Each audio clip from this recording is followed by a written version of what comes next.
नमस्कार दोस्तों, मेरे यूट्यूब चैनल पे आप सभी का स्वागत है। तो आज हम डिस्कशन करेंगे 2022 में आए जीएस पेपर 1 के बारे में और इसमें भी हम केवल पॉलिटी के क्वेश्चन लेने हैं। ठीक है, केवल पॉलिटी के क्वेश्चन को हम पढ़ेंगे, देखेंगे कि ऐसा कौन-सा मेथड है, अगर हम उसको यूज़ करते तो ज़्यादा बेहतर कर पाते। पॉलिटी के क्वेश्चन ज़्यादा मुश्किल नहीं थे, कुछ क्वेश्चन ऐसे थे जो केवल ट्रिक के माध्यम से आप बड़ी जल्दी और बड़ी आसानी से सॉल्व कर सकते थे। देखो, पहली बात आपको बताऊँ कि यूपीएससी का जो पैटर्न होता है ना, पढ़ने से ज़्यादा सबसे पहले आप पैटर्न को फ़ॉलो करो कि वो किस तरह की डिमांड है उसकी और किस तरीके से हम उस क्वेश्चन को सॉल्व कर पाएँगे। तो आज उसी को लेकर सबसे पहले मैं आपके 5 मिनट लूँगा। पहले मैं पूरे पेपर को आपको समझा दूँ कि किस तरीके से हम पेपर को सॉल्व करें। देखिए, यूपीएससी का पेपर क्या होता है, आप इसको 3 पार्ट में लीजिए। 3 पार्ट में देखो, मैं लेता हूँ इसमें देखो 30%। इसमें 30 क्वेश्चन, या आप परसेंटेज ले लो चाहे 30 ले लो, इसमें 30 क्वेश्चन वो होते हैं जो आपको आते हैं। ठीक है, अब लड़ाई शुरू होती है 30 के बाद। आप कितना भी पढ़ लो, 30 से ज़्यादा क्वेश्चन आपको आएंगे नहीं, डायरेक्टली आपको नहीं आते होंगे। आपने बहुत पढ़ा है तो मान लो आपको 35, मतलब ऐसा ही होता है जब हम यूपीएससी पेपर देते हैं, हम कितना भी पढ़ लें, डायरेक्ट हमें जो क्वेश्चन आते हैं लगभग 35 के आसपास या 30 अबाउ, लगभग इतने क्वेश्चन हमें आते हैं। इसके बाद हमें नहीं आता है क्वेश्चन, या आते हैं तो हम कंफ्यूज रहते हैं, ये ठीक होगा नहीं होगा, मतलब इस तरह की कन्फ्यूज़न रहती है, मतलब डायरेक्ट क्वेश्चन हम नहीं लगा पाते हैं। तो उसके बाद आपको ये आते हैं 20 क्वेश्चन, लगभग 20 क्वेश्चन। ये 20 क्वेश्चन 20 से कभी, मतलब ऐसा कोई फिक्स नहीं है, मैं फिक्स नहीं बता रहा हूँ कि 30 क्वेश्चन या 20 या 50, लगभग 30 के आसपास बता रहा हूँ जो क्वेश्चन हमें आते हैं और हम ईज़िली उसको अटेम्प्ट कर ही आते हैं। अब 20 क्वेश्चन ये बहुत बड़ी भूमिका निभाता है। ये 20 जो क्वेश्चन होते हैं ना, ये हमें बिल्कुल नहीं आते, और ये आते नहीं है, ये पेपर सेट वाला जो यूपीएससी पेपर सेट करते हैं, वो जानबूझ के ऐसे क्वेश्चन सेट करते हैं कि बच्चा इस ट्रैप में फँस जाए। ये केवल 20 क्वेश्चन आपको फँसाने के लिए दिए होते हैं। 20 से 15 भी हो सकते हैं, 10 भी हो सकते हैं, 12 भी हो सकते हैं, मतलब ऐसा कुछ फिक्स नहीं है इसमें। लगभग 20 के आसपास ऐसे क्वेश्चन होते हैं जो केवल आपको फँसाने के लिए दिया होता है। मतलब ऐसे क्वेश्चन देंगे जो आप सॉल्व ही नहीं कर पाओगे। लेकिन आप क्या करते हो, इन्हीं क्वेश्चनों को सॉल्व करने लग जाते हो। इससे क्या होता है, एक तो आपका समय बर्बाद होता है, ऊपर से आपको प्रेशर बनता है कि भाई प्रेशराइज़ होते हो या नहीं होते एग्ज़ाम हॉल में। एक तो पेपर इतना बड़ा है, उसको लेकर आप परेशान रहते हो, ऊपर से फिर क्वेश्चन ना हो तो उसको लेकर परेशान होते हो। तो ये 50% तो ये हो गए। एक 50%, यानी 50 क्वेश्चन ऐसे होते हैं जो केवल, जिसमें आपको थोड़ा आता है, थोड़ा नहीं आता। मतलब ये जो होते हैं ना, ये 50 क्वेश्चन, यही आपकी क्या होते हैं, सबसे ज़रूरी क्वेश्चन होते हैं। जिन्होंने इन 50 क्वेश्चनों को जीत लिया या जिन्होंने इन क्वेश्चनों को कर लिया, वो प्री बड़े आराम से क्लियर कर पाते हैं। प्री बड़े आराम से उनका क्वालीफाई हो जाता है। ठीक है, उसमें कोई दिक्कत नहीं आती। यही जो 50 क्वेश्चन है ना, यही आपको आपको क्लियर कराएँगे। तो इसी 50 क्वेश्चन पे आज हमारा सब कुछ रहेगा। मैं समझाऊँगा इन क्वेश्चनों को कैसे करते हैं, ये 50 क्वेश्चन को कि कैसे करते हैं। इसको हम एलिमिनेशन मेथड से सॉल्व करते हैं। या बहुत सारे ऐसे मेथड होते हैं जो जैसे-जैसे मैं इनको सॉल्व कराने लगूँगा, आपको समझ भी आने लगेगा। पहले मैंने पॉलिटी के क्वेश्चन लिए, केवल पॉलिटी, उसमें आईआर के क्वेश्चन नहीं लिए। आईआर के मैं अपनी नेक्स्ट वीडियो में बनाऊँगा। ऐसे ज्योग्राफी के आपको बाद में बताऊँगा, साइंस टेक के या एनवायरनमेंट के या हिस्ट्री के, ऐसे क्वेश्चन आपको बताऊँगा बाद में। तो अभी हम आज पॉलिटी के क्वेश्चन लेकर चलेंगे। देखो, इसमें दिक्कत क्या होती है, ये 20 जो क्वेश्चन होते हैं ना, ये लगभग 20 के आसपास जो क्वेश्चन होते हैं, ये केवल आपको फँसाने के लिए होते हैं, ट्रैप क्वेश्चन होते हैं। मतलब ये केवल आपको फँसाने के लिए दिए जाते हैं। अब दिक्कत क्या होती है, दिक्कत मैं आपको बताता हूँ। देखो, क्या होता है, बच्चों को दिक्कत क्या आती है पेपर करने में। एक मेरी स्टूडेंट है, उसका लगभग 1 से डेढ़ एग्ज़ाम से लगभग 1 महीने पहले फ़ोन आया। उसने बोला, सर मैंने सब कुछ कर लिया है, लेकिन मैंने स्पोर्ट्स के क्वेश्चन नहीं पढ़े हैं, मतलब स्पोर्ट्स के क्वेश्चन मैंने किए ही नहीं है। अब आप बता दो कि मैं स्पोर्ट्स कहाँ से पढ़ूँ? अब मैं कन्फ्यूज़, मैं कैसे समझाऊँ कि स्पोर्ट्स को पढ़ने की ज़रूरत ही नहीं है। अब यूपीएससी क्या करता है, मैं आपको बताता हूँ। यूपीएससी क्या करता है कि मिडेवल इंडिया से आपको डीपली क्वेश्चन दे देगा। ठीक है? मिडेवल इंडिया से क्या करेगा, आपको अंदर घुस के क्वेश्चन दे देगा। अब क्या करते हैं बच्चे, अंदर घुस के क्वेश्चन आ गया तो क्या करेंगे, अब नेक्स्ट ईयर क्या करेंगे, भाई साहब मिडेवल इंडिया की बुक खरीद लाएँगे, बड़ी-बड़ी बुक, उसमें घुस-घुस के पढ़ रहे हैं। अब वही सिचुएशन क्या हुई, 21 में 2 या 3 क्वेश्चन स्पोर्ट्स से पूछ लिए। अब बच्चे क्या कर रहे हैं, हॉकी पढ़ रहे हैं, फुटबॉल पढ़ रहे हैं, आईपीएल देख रहे हैं, ये देख रहे हैं, मतलब सारा स्पोर्ट्स पढ़ डाला है उन्होंने, सारा स्पोर्ट्स। सोचो, केवल 2 क्वेश्चन के लिए, 2 या 3 क्वेश्चन के लिए अगर पूरा आपको स्पोर्ट्स पढ़ रहा है, पूरे खेल संबंधित जानकारी, किसको क्या मिला, ये मिला, वो मिला, कितने गोल किए, कौन बैडमिंटन में जीता, कौन कहाँ जीता, ये सब आप पढ़ रहे हो। तो मुझे लगता है ऐसे क्वेश्चन ये 20 वाली कैटेगरी में आते हैं। ये वो क्वेश्चन होते हैं जिनको आपको पढ़ने की ज़रूरत नहीं है। अगर यही सब पढ़ोगे तो इतना मटेरियल हो जाएगा कि आप चाहकर भी कभी उसको कंप्लीट नहीं कर पाओगे। तो इस तरह के क्वेश्चन को आप छोड़ दे तो बेहतर है। 1-2 क्वेश्चन आएँगे, मान लो कि स्पोर्ट्स का पहली बात तो कभी पूछना नहीं है, 2021 में पूछ लिया क्योंकि करंट में कुछ ऐसा था ही नहीं, पूरा देश लॉक था और ऐसा करंट अफेयर में एग्ज़ाम ही नहीं पता लग पा रहा था, होगा, नहीं होगा, कब होगा, 19 और 21 में इस तरह की प्रॉब्लम रही। तो करंट नहीं मिल पा रहा था, तो स्पोर्ट्स के क्वेश्चन आ गए, तो कोई मेजर इशू नहीं है। अब बच्चों ने क्या करा, उससे पहले मिडेवल इंडिया में पूछ लिए, मध्यकालीन भारत में पूछ लिए, तो पूरे मध्यकालीन में घुस-घुस के पढ़ना शुरू कर दिए। देखो 2-3 क्वेश्चन अगर पूछ भी लेगा इस तरह के, ये 20 वाले क्वेश्चन की कैटेगरी में आते हैं ये क्वेश्चन, याद रखना। अगर इस तरह के क्वेश्चन आ रहे हैं, जो घुस के क्वेश्चन पूछ रहा है ना, आप कितना भी बड़ी बुक से पढ़ लेना, तब भी आप उसको सॉल्व नहीं कर पाओगे। तो इन 20 क्वेश्चनों की तरफ तो आप एक तरह से अपना पूरा विचार बना लें कि कोशिश करें इन क्वेश्चनों को ना छुएँ, ठीक है? अब क्या हुआ, मैंने उसको मना कर दिया, तो उनको बड़ा अच्छा लगा जब मैंने बताया कि भई इस तरह के क्वेश्चन छोड़ दो, 2-3 क्वेश्चन के लिए आप पूरा स्पोर्ट्स पढ़ेंगे, तो मुझे नहीं लगता कहीं से भी ठीक होगा। अब कुछ दिन पहले अब एग्ज़ाम हुआ, एग्ज़ाम के बाद एक और मेरी स्टूडेंट है, उसका फ़ोन आया कि सर मेरा बहुत बेकार एग्ज़ाम गया है।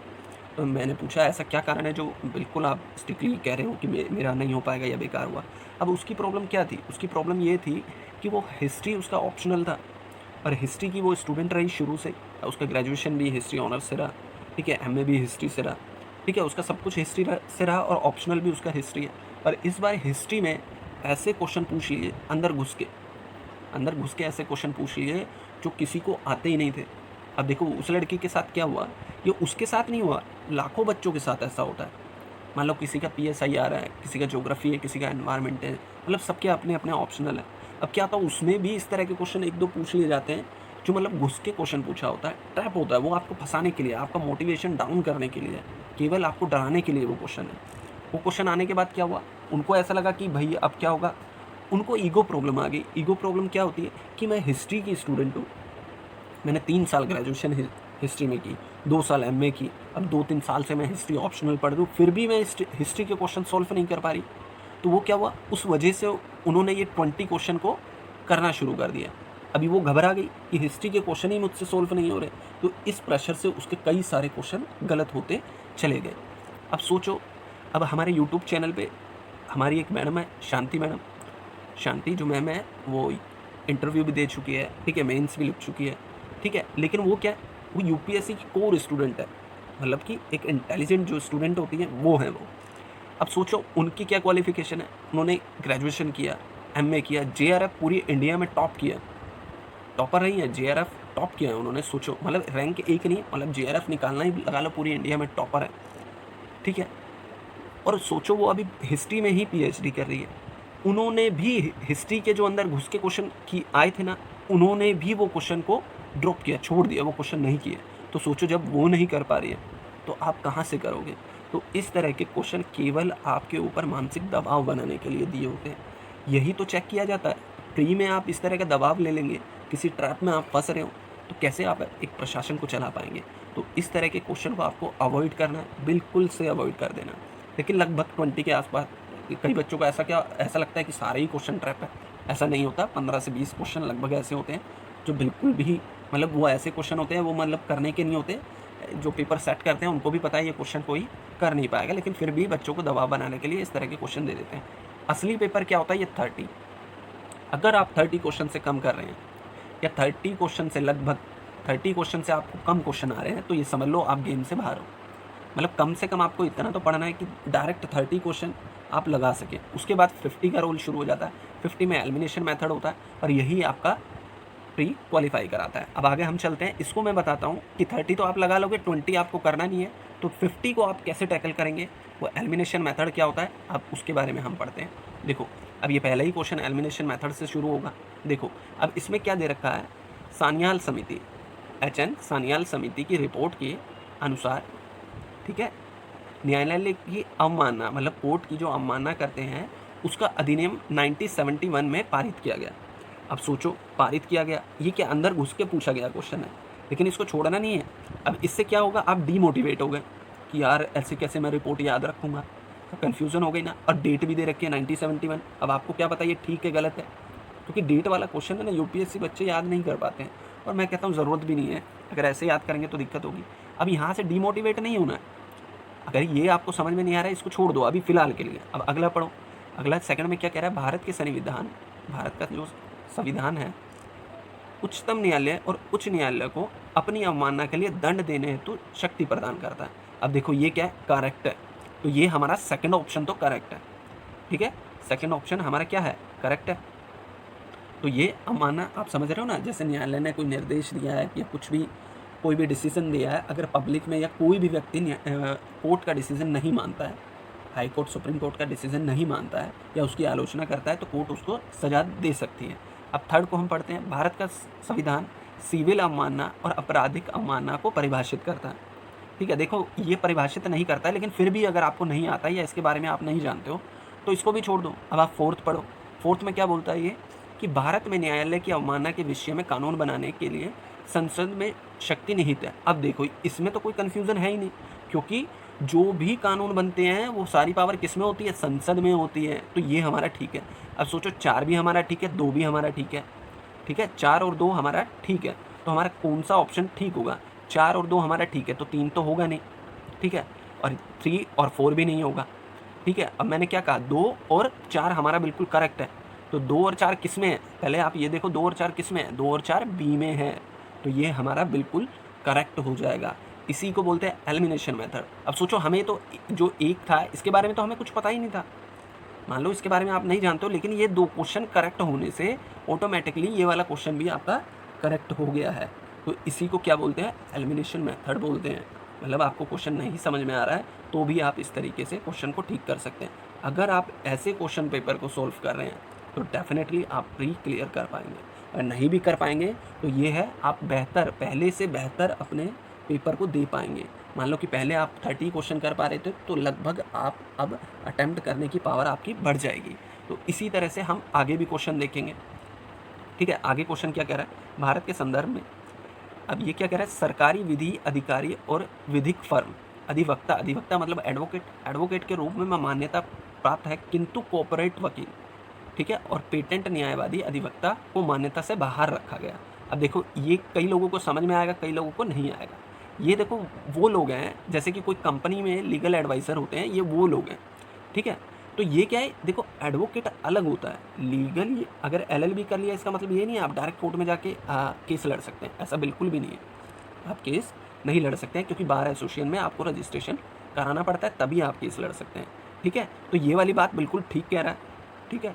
अब सेकंड में क्या कह रहा है, बार काउंसिलिंग को विधिक शिक्षा विद्यालयों मतलब जो भी यूनिवर्सिटीज़ हैं, मान्यता के बारे में नियम बनाने की शक्ति है। मतलब वहाँ पर क्या एजुकेशन होगी और किस तरह से होगी, ये नियम कौन करता है, बार एसोसिएशन। ये भी बिल्कुल करेक्ट है, क्योंकि फंडिंग कौन करता है, बार एसोसिएशन फंडिंग करती है। आपको पता होना चाहिए बार एसोसिएशन का क्या काम है।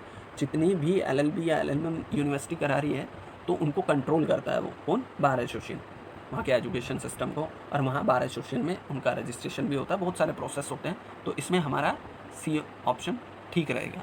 कईयों ने एक मैंने देखा है कि बड़ी बड़ी यूनिवर्सिटी कह रहा, बड़े बड़े इंस्टीट्यूटों ने भी ये गलत कर रखे हैं, तो इसको हम ध्यान देंगे, इसके तीनों ठीक रहेंगे क्वेश्चन। अब आगे हम बढ़ते हैं। आगे में क्या कह रहा है, 13 नंबर में इसमें क्या कह रहा है, किसी संविधान संशोधन विधेयक को भारत के राष्ट्रपति से पूर्व सिफारिश की अपेक्षा होती है। मतलब क्या कह रहा है ये, कि अगर कोई संविधान संशोधन विधेयक है तो राष्ट्रपति से उसकी अनुमति लेनी पड़ती है या नहीं लेनी पड़ती। संविधान संशोधन विधेयक पे राष्ट्रपति की अनुमति नहीं लेनी पड़ती। केवल यही आप गलत कर दोगे, केवल एक क्वेश्चन इसमें गलत है, ये वाला स्टेटमेंट गलत है, तो एक जिसमें है वो कट कर दो आप, केवल बी बच जाएगा, ये बिल्कुल करेक्ट होगा। आपको समझ में आ रहा है, इसको एलिमिनेशन मेथड बोलते हैं। अगर आप इस तरीके से प्री पेपर अटैम्प्ट कर रहे हो UPSC का, GS का, और ऐसे CSET का भी होता है। CSET में कुछ अलग नहीं है, CSET तो इससे भी ईजी होता है अगर आप तरीके से समझेंगे। वो भी मैं बताऊंगा कैसे होगा एक एक करके। तो अगर आपको मेरी वीडियो अच्छी लग रही है तो प्लीज़ सब्सक्राइब करें, और ज़्यादा से ज़्यादा हिंदी मीडियम वाली जो बेल्ट है हमारी उसको शेयर करें, ताकि वो समझ सके कि असल में पेपर क्या होता है और किस तरीके से हम सॉल्व कर पाते हैं। नहीं तो वो बेचारे इन कोचिंगों के बड़े बड़े योद्धा टीचर हैं जो हमारे, उनकी कन्फ्यूज़न में घूमते रहेंगे और कभी कर नहीं पाएंगे, ठीक है। तो आगे हम बढ़ते हैं।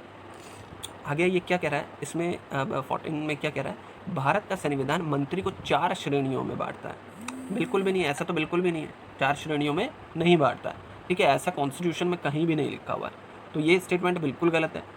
ये क्या कह रहा है, सेकंड में क्या कह रहा है, संघ सरकार को मंत्री की कुल संख्या, ठीक है, मतलब प्रधानमंत्री समेत लोकसभा के 15% से अधिक नहीं होने चाहिए। जो मंत्री है वो 15% से अधिक नहीं होने चाहिए। तो ये बिल्कुल करेक्ट है। तो इसमें हमारा आंसर हो जाएगा बी हो जाएगा। ठीक है, जब एक गलत है तो इसको ये भी गलत कर दो, ये भी गलत कर दो, तो कम से कम हमारे पास 50-50 तो बच जाता है ना। 50 तो बच जाता है कि या तो ये होगा, तो हमारे ठीक होने के चांसेस बढ़ जाते हैं। ठीक है, समझ में आ रहा है ना आपको। तो इससे हमारे ठीक होने के चांसेस बढ़ जाते हैं। तो आगे हम करते हैं, आगे बढ़ते हैं अगले क्वेश्चन पे। ये क्या कह रहा है, निम्नलिखित में से लोकसभा की अनन्य शक्ति है, मतलब लोकसभा की सबसे ज़्यादा पावर किस में है, लोकसभा की पावर के बारे में बात कर रहा है। अब इसमें क्या करना है, आपातकाल की उद्घोषणा। ये क्या कह रहा है, आपातकाल की उद्घोषणा का अनुसमर्थन करना। तो ये बिल्कुल ठीक है। मंत्री परिषद के विरुद्ध अविश्वास प्रस्ताव पारित करना, ये बिल्कुल गलत है, क्योंकि ये लोकसभा राज्यसभा दोनों में हो सकता है। ठीक है, तो ये दोनों में हो सकता है। और थर्ड में क्या कह रहा है, भारत के राष्ट्रपति पर महाभियोग चलाना, तो ये भी करेक्ट है। ठीक है, तो ये हमारा आंसर होगा 15 का होगा हमारा सी होगा, 1 और 3, ये बिल्कुल करेक्ट है हमारा। ठीक है, तो आगे हम बढ़ते हैं। आगे हमें क्या करना है, अब दल बदल। देखो ये क्वेश्चन है ना, ये बहुत बहुत रेयर क्वेश्चन है। ये मैं आपको करा चुका हूँ, ये आपको मैं करा चुका हूँ और बड़े ईजिली मैंने आपको कराया है, बहुत अच्छे से। तो ये मैं आपको करा चुका हूँ क्वेश्चन। तो आप अगर मेरी वीडियो देखिए तो आप वहाँ से भी इसको ठीक कर सकते हैं। अब आगे क्या कह रहा है, दल बदल से संबंधित यह कानून विधायक को नियुक्ति होने के 6 माह के अंदर, मतलब 6 मंथ के अंदर ही राजनीतिक, क्या कह रहा है ये, राजनीतिक दल में शामिल होने से एक मिनट रुकिए, ये क्या कह रहा है, 6 माह के अंदर किसी राजनीतिक दल में शामिल नहीं हो सकता। मान लो कि कोई व्यक्ति है, कोई इलेक्शन में जीत गया है, ठीक है, तो वो 6 महीने के अंदर अंदर किसी भी दल में शामिल नहीं हो सकता। तो ऐसा बिल्कुल नहीं है। ठीक है, तो ये वाली स्टेटमेंट है जो 16 की जो स्टेटमेंट है, ये बिल्कुल गलत है, फर्स्ट वाली। ठीक है, 6 महीने के अंदर का कोई ऐसा प्रोसेस है नहीं। तो अब नेक्स्ट में क्या कह रहा है, यह कानून कोई समय अवधि नहीं देता है जिसके अंदर पीठासीन अधिकारी किसी को दल बदल के मामले में विनिश्चित करें। मतलब कि कोई दल बदल से संबंधित कानून है तो इस तरह का कोई भी प्रावधान नहीं है कि 6 महीने के अंदर करना है या साल भर में करना है, 2 साल में, कोई टाइम ड्यूरेशन नहीं है। तो इसलिए हमारा इसमें बी करेक्ट हो जाएगा। देखो ये क्वेश्चन एलिमिनेशन नहीं, इतना तो आपको पढ़ना ही पड़ेगा। अगर ये क्वेश्चन भी आप सोच रहे हैं कि ईजिली हो जाए तो ऐसा इम्पॉसिबल है। ठीक है, ये आपको खुद ही करना पड़ेगा। अब आगे बढ़ते हैं हम। आगे क्या कह रहा है, भारत का महान्यायवादी, भारत का सोलिसिटर जनरल ही सरकार का एकमात्र अधिकारी है जिन्होंने केवल भारत की संसद की बैठकों में भाग लेने की अनुमति है। देखो ये भाग ले सकता है लेकिन मतदान नहीं कर सकता है किसी भी विधेयक पे या किसी भी चीज़ में। वो आ सकता है, बात रख सकता है, सब कुछ कर सकता है, लेकिन वोटिंग नहीं कर सकता। तो ये बिल्कुल करेक्ट है। ठीक है, ये बिल्कुल करेक्ट है। अब सेकेंड स्टेटमेंट पढ़ते हैं। भारत के संविधान के अनुसार भारत का महान्यायवादी अपना त्याग पत्र देता है जब वह सरकार जिसे उसको नियुक्त किया है, मान लो कि बीजेपी ने किसी को नियुक्त करा है, कांग्रेस ने नियुक्त किया है, जब सरकार ही गिर जाएगी तो वो क्या करेगा, वो इस्तीफा दे देता है। ठीक है, तो इसमें दोनों स्टेटमेंट ठीक है। लेकिन कई मैंने देखा है, जितने भी बड़े इंस्टीट्यूट है, कईयों के आंसर की बिल्कुल भी मैच नहीं कर रही। पता नहीं वो स्टूडेंट ने बनाई है या फिर टीम ने बनाई है, मेरे को समझ में नहीं आया। तो ये बिल्कुल करेक्ट है। और बाकी तो भाई यूपीएससी जब अपना निकालेगा उसकी तो बात ही अलग है, लेकिन मैंने मैक्सिमम रिसर्च मतलब देखकर इसको लगाया है, तो लगभग ये ठीक है। अब आगे हम पढ़ते हैं 18वां क्वेश्चन क्या कहता है। हमारा 18 क्वेश्चन क्या कह रहा है, किसी प्राइवेट, ये भी देखो मैंने क्वेश्चन करा रखा है। ये अगर आप मेरी क्लास देखेंगे, अगर आपने मेरी 2-3 घंटे की क्लास देख ली होती, पॉलिटी वाली, कॉन्स्टिट्यूशन वाली, अगर आपने देख ली होती, लगभग 5 क्वेश्चन आपके परफेक्ट ठीक हो जाते। सोचो 2-3 घंटे की क्लास में अगर आपके 5 क्वेश्चन ठीक हो रहे हैं तो आपको लेनी चाहिए थी। पता नहीं आपने लिए या नहीं लिए। ठीक है, किसी प्राइवेट संगठन के विरुद्ध जब तक कि उसको कोई सार्वजनिक कार्य नहीं सौंपा गया हो, परमादेश नहीं होगा। ठीक है, पहली स्टेटमेंट ये बोल रहा है। अब अगला क्या कह रहा है, किसी कंपनी के विरुद्ध भले ही वह कोई सरकारी कंपनी हो, परमादेश नहीं होगा। ये बिल्कुल गलत है, ये बिल्कुल गलत है। तो इसको एकदम से आप क्या करना, ये हमारा क्या है, ये रॉन्ग है, तो इसको आप क्रॉस कर दोगे। मान लो 2, अब जिसमें 2 है उसको कट कर दो। ठीक है, 2 जिसमें भी है, सेकंड जिसमें भी है आप उसको कट कर सकते हैं। सेकंड जिसमें आप उसको कट कर दो, ये कट कर दो, ये कट कर दो, ये कट कर दो, तो हमारा 1 और 3 सीधा आंसर आ जाएगा। ठीक है, तो ये एलिमिनेशन है, आपको ये समझना पड़ेगा। परमादेश किसी के ऊपर भी जारी किया जा सकता है। ठीक है, तो आगे हम बढ़ते हैं। आगे हम बढ़ते हैं, आगे क्या कह रहा है वो, आगे हम बढ़ते हैं। अब 20 क्वेश्चन नंबर 20 में क्या कह रहा है, लोकसभा के उपाध्यक्ष के संदर्भ में निम्नलिखित कथनों पर विचार करना। लोकसभा की कार्य पद्धति मतलब लोकसभा की कार्य पद्धति के कार्य संचालन नियम के अनुसार उपाध्यक्ष का निर्वाचन उस तारीख को होगा जिस तारीख को अध्यक्ष नियत करे। तो ये भी ठीक है भाई, अध्यक्ष जब कहेगा जब भी तो इलेक्शन होगा, ये ठीक है। मान लो कि आपको ये समझ में नहीं आ रहा है, तो अब आप सेकेंड स्टेटमेंट में पढ़िए। देखो बच्चे यहीं से गलती कर देते हैं स्टार्टिंग में, पूरे को पढ़ो तब एलिमिनेशन लगाओ, तब सोचो तब आंसर लगाओ। अब सेकेंड स्टेटमेंट में क्या कह रहा है, ये आज्ञा उपबंध है कि लोकसभा के उपाध्यक्ष के रूप में किसी प्रतियोगी का निर्वाचन या तो विपक्षी दल से हो या शासक दल से होगा। देखो ऐसा नहीं होता है, मैं आपको क्लियर कर दूं कि केवल लोकसभा में एक ही दल के लोग नहीं होते, सभी दल के लोग होते हैं, ठीक है ना। वहाँ पर सभी दल के होंगे, बीएसपी भी होगी, बीजेपी भी होगी, ठीक है, हर तरह के दल होंगे, कांग्रेस भी होगी, सब दल होंगे। तो ऐसा ज़रूरी नहीं है कि विपक्षी दल का हो या केवल शासक दल का हो। तो ये स्टेटमेंट बिल्कुल गलत है। अब देखो सेकेंड स्टेटमेंट गलत है, तो सेकेंड जिसमें आप उसको कट कर दो, ठीक है, आपने कट कर दिया। कम से कम आपका 50-50 तो रह गया ना, या तो ए है या फिर सी है। तो इस तरीके से आपको क्वेश्चन करना है, तो इसकी परसेंटेज बढ़ जाएगी, आपके क्वेश्चन ठीक होने की परसेंटेज बढ़ जाएगी। या तो ये या तो ये, अब कम से कम 4 में से 2 तो हट गए ना, केवल 2 पे हमें ध्यान देना है।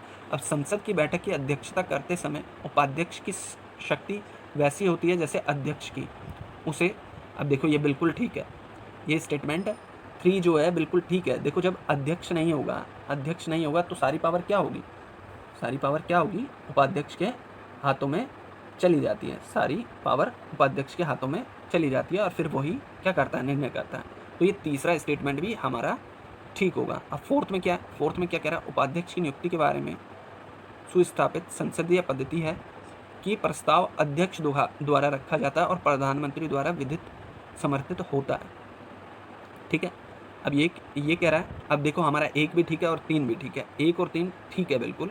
तो हमारा कौन सा आंसर होगा, ये पढ़ने की ज़रूरत ही नहीं है। 1 और 3 किसमें, सीधा उसको करेक्ट कर दो, 1 और 3 जिसमें है सीधा उसको करेक्ट कर दो, यही हमारा आंसर होगा, ठीक है। अब 20 का पता लगाना आपको, 20 का ए होगा, लेकिन कईयों ने सी भी लिखा हुआ है, लेकिन इसका आंसर ए होगा। तो इस तरीके से हम एलिमिनेशन लगा के इन क्वेश्चनों को सोल्व कर सकते हैं। अब अगला क्वेश्चन क्या है, ये मैं केवल कोर पॉलिटी के क्वेश्चन ले रहा हूँ, जो केवल कोर पॉलिटी के क्वेश्चन है, इसमें IR के नहीं ले रहा हूँ, IR के नेक्स्ट टाइम कराऊंगा क्योंकि समय ज़्यादा हो जाएगा। अब इसमें क्या कह रहा है, यदि किसी विशिष्ट क्षेत्र को भारत के संविधान की 5वीं अनुसूची के अधीन लाया जाए। देखो ये क्वेश्चन भी मैंने कराया है, अनुसूची वाली वीडियो मेरी देखना, वहाँ पर मैंने सीधा आपको बताया था, ठीक है, अनुसूची में डायरेक्ट है ये। तो निम्नलिखित कथनों में कौन सा एक उसके परिणाम का सर्वोत्तम आंसर है। देखो 5वीं और 6ठी अनुसूची जनजातीय लोगों के बारे में, 6ठी में केवल 4 स्टेट के बारे में, लेकिन 5वीं क्या कहती है, 5वीं जनजातीय लोगों के बारे में, तो केवल ए इसका आंसर ठीक हो जाएगा। तो ये वाला मैंने देखा कईयों ने ये भी लगा रखा है, तो ये नहीं होगा। केवल सर्वोत्तम उदाहरण क्या है, क्योंकि उस अनुसूची में जनजातीय लिखा हुआ है, तो इसलिए यही ठीक होगा। तो ये हमारे क्वेश्चन हो गए हैं पॉलिटी के, तो ये हमारा देख लेंगे हम, नेक्स्ट टाइम करेंगे जब ये IR वगैरह के क्वेश्चन कर लेंगे हम। तो अभी के लिए फ़िलहाल यहीं तक हम अपनी क्लास को रखते हैं, तो नेक्स्ट टाइम मिलेंगे। उम्मीद करता हूँ ये क्लास आपके लिए ज़रूरी रही होगी। अगर आपको ये मेथड अच्छा लगा है तो प्लीज़ कमेंट करना, सब्सक्राइब करना और शेयर करना ज़्यादा से ज़्यादा लोगों तक, ताकि कम से कम हिंदी बेल्ट के कुछ लोग जो सीरियस स्टूडेंट हैं वो ये सिली मिस्टेक ना करें और कम से कम प्री तो क्वालिफाई कर लें। क्योंकि मैं जानता हूँ वो आंसर राइटिंग बहुत अच्छा कर लेते हैं और बहुत ज़्यादा इंग्लिश मीडियम से बहुत अच्छा ज्ञान है हिंदी मीडियम वाले बच्चों के पास। बस दिक्कत क्या है, वो इसको केवल पढ़ के सोल्व करना चाहते हैं, प्री को केवल पढ़ के सोल्व करना चाहते हैं। प्री कभी पढ़ के सोल्व नहीं होगा, पढ़ के होगा बट केवल 30 से 40 क्वेश्चन आप पढ़ के कर सकते हैं। उसके बाद आपको साइंटिफिक सोचना पड़ेगा, एलिमिनेशन मेथड लगाना पड़ेगा, तब जाके आपका प्री क्वालिफाई होगा। तो आज की क्लास जुड़ने के लिए आप सभी का धन्यवाद। ऐसी क्लास आती रहेंगी, मेरे साथ जुड़ने के लिए धन्यवाद।